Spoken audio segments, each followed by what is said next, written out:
विकी कुमार पूछते हैं, प्रभु यीशु शैतान को खत्म क्यों नहीं कर देता, सारा मामला खत्म।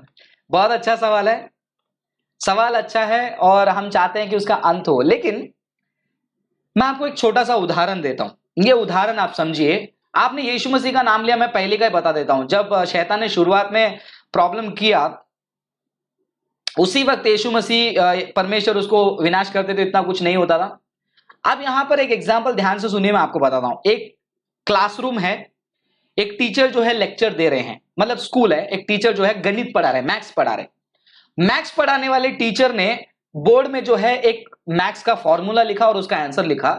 ग्रुप में से, क्लास में से एक लड़का बोला कि मैम आपका आंसर गलत है, मैं सही तरीके से एक्सप्लेन कर सकता हूं, मेरे पास एक और तरीका है अच्छे से इसको समझाने का।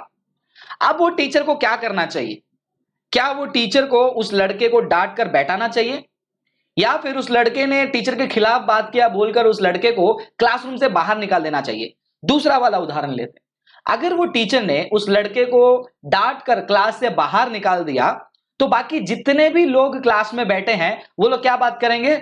देखो वो लड़का टीचर से भी स्मार्ट होगा शायद से, उसके पास एक अच्छा फॉर्मूला है, और टीचर ने उसको क्या कर दिया, क्लास से बाहर निकाल दिया। टीचर कितनी घमंडी है, टीचर को करेक्शन नहीं पसंद है, टीचर को लगता है कि उनको ही सब कुछ आता है, ये सारे बात करेंगे, बराबर। तो टीचर को क्या करना चाहिए? टीचर कहेगी ठीक है, अगर तुम्हें लगता है कि सही तरीके से तुम इसको एक्सप्लेन कर सकते हो, आ जाओ बोर्ड में, आ जाओ, तुम इस फॉर्मूला को लिखो और एक्सप्लेन करो किस तरीके से इस मैथ्स को सॉल्व किया जाता है। जब वो लड़का आएगा, बोर्ड पे एक्सप्लेन करेगा, अब वो स्ट्रगल करेगा, उसका आंसर गलत निकलेगा। जब बाकी लोग सब देखेंगे, वो लोग कन्विंस हो जाएंगे कि ये बंदे ने क्लेम किया है कि उसको आता है, लेकिन टेस्ट में जो है वो फेल हो गया है। आप मुझे बताइए कौन सा सही तरीका है, पहला वाला या दूसरा वाला? मैं आशा करता हूं आप बोलेंगे कि दूसरा वाला तरीका सही है। अब इस उदाहरण को दिमाग में डाल लीजिए और हम बात करते हैं, जब शैतान ने जो है यीशु मसीह के विरोध या परमेश्वर के विरोध उसने क्रिया किया। क्या बोलकर क्रिया किया? उसके मन में घमंड आया, वो क्या कहने लगा कि मैं इनके सिंहासन के ऊपर चढ़ूंगा।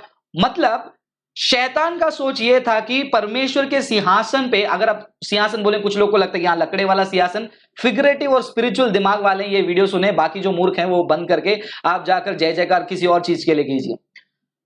ये जो परमेश्वर का राज्य में बैठने का मतलब यह है, परमेश्वर के सिंहासन में बैठने का मतलब है कि पूरे दुनिया का अधिकार अपने हाथ में लेना। तो शैतान यही चाहता था कि वो परमेश्वर की जगह पे बैठकर वो दुनिया को अपने तरीके से चलाए, और उसको लगता है कि वो परमेश्वर से भी बेहतर इस दुनिया को चला सकता है। अब इतना ही नहीं, शैतान ने क्या किया है, 1/3 ऑफ द एंजल्स को भी कन्विंस कर दिया था कि मैं परमेश्वर से जो है अच्छा इस दुनिया को चला सकता हूं, बिल्कुल वो स्टूडेंट जैसा ही। तो परमेश्वर ने क्या किया? परमेश्वर ने शैतान को जो है वहीं पर नाश नहीं किया। क्यों नाश नहीं किया?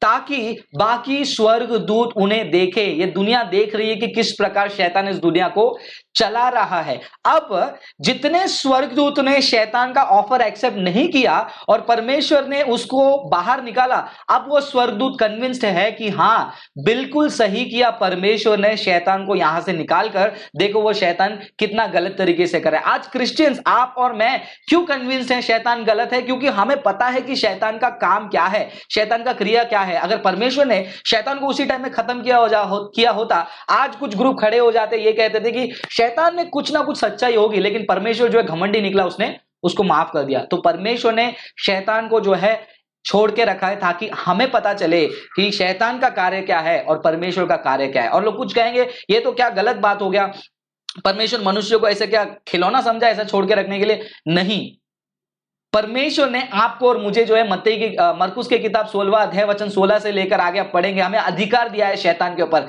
यीशु मसीह के नाम से जब हम शैतान को डांटते हैं वो हमसे भागता है। यह अधिकार काफी नहीं है, शैतान के ऊपर यीशु मसीह ने जो है हमें अधिकार दिया है। और इतना ही नहीं, शैतान का अंत हुआ नहीं, इसका मतलब ये नहीं कभी नहीं होगा। शैतान का अंत होगा जब परमेश्वर का न्याय का दिन आएगा, तब शैतान के पास और उसको फॉलो करने वालों के पास कोई भी जस्टिफिकेशन नहीं होगा। ये कहते हैं परफेक्ट जस्टिस, परफेक्ट न्याय। तो ऐसे सवाल पूछने से पहले हमें परमेश्वर की एसेंस को, परमेश्वर का जो सोचने का तरीका है उसे हमें समझने की जरूरत है, जो कि आसान नहीं है, लेकिन बाइबल के आधार पर हम इन बात को समझ सकते हैं।